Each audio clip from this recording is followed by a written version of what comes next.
L'objectiu d'avui és deixar molt clar quins són els punts fonamentals i que no podem deixar passar quan nosaltres estem pensant en posar en marxa o tirar endavant un projecte biotecnològic, des del punt de vista que aquest projecte ha d'arribar algun dia al mercat. Algun dia l'haurà de comercialitzar i aquest punt, que és clau, cal tenir-ho present des del principi. El que hem intentat és sistematitzar i donar les eines, sobretot estructurals bàsiques, perquè, posats a treballar, sapiguem quins passos hem de seguir a cada moment, que no ens deixem res i que no deixem passar cap aspecte fonamental que pugui ser clau perquè allò que nosaltres pretenem acabi passant. Per lo que ha vingut passant aquests anys, amb els temes d'innovació i amb temes de generació de valor, moltes vegades sempre tot s'ha quedat en les portes d'arribar a tenir un producte, però no hem estat capaços de donar el salt i portar-lo al mercat. Crec que aquesta és la fase que està menys explorada, que no hi ha tanta gent preparada i que possiblement és el que més ens pot ajudar. És a dir, que hi hagi una biocàpsula de desenvolupament de negoci i que ens permeti tenir aquests coneixements, jo crec que és molt, molt important.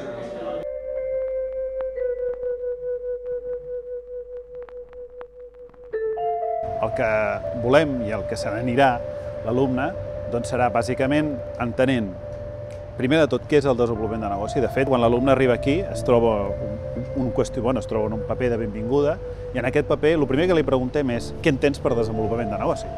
El desenvolupament de negoci ha d'estar present en totes aquelles decisions estratègiques de l'empresa, perquè aquelles decisions estratègiques en cada moment estaran vinculades amb el futur.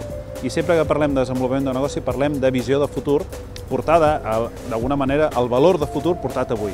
Per tant, desenvolupament de negoci sempre quan es planteja qualsevol decisió estratègica de l'empresa. Aquest és un pilar fonamental. I després hi ha dos pilars més. Un són totes les activitats que farà una empresa per oferir allò que té i qualsevol, si és igual que tinguis un producte, que tinguis una tecnologia o que tinguis un servei a oferir. I després, totes aquelles activitats que has de fer quan busco alguna cosa.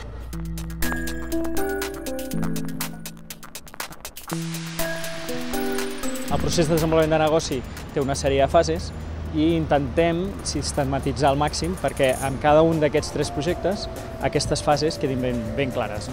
La fase de preparació de la documentació, la fase de primers contactes, la fase d'identificació de quines són les empreses que poden ser interessades i, finalment, la fase de negociació i la fase de tancament.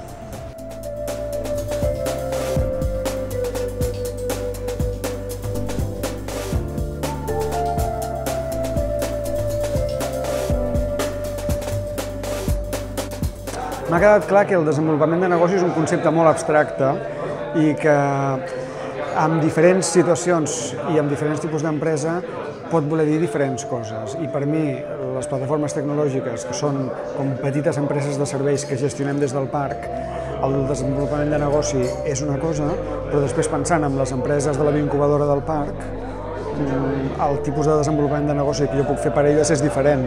Home, és interessant perquè realment és molt difícil que hi hagi una formació específica. Jo soc màster per ESADE i veterinària de formació i en cap dels dos llocs he pogut aconseguir, diguem-ne,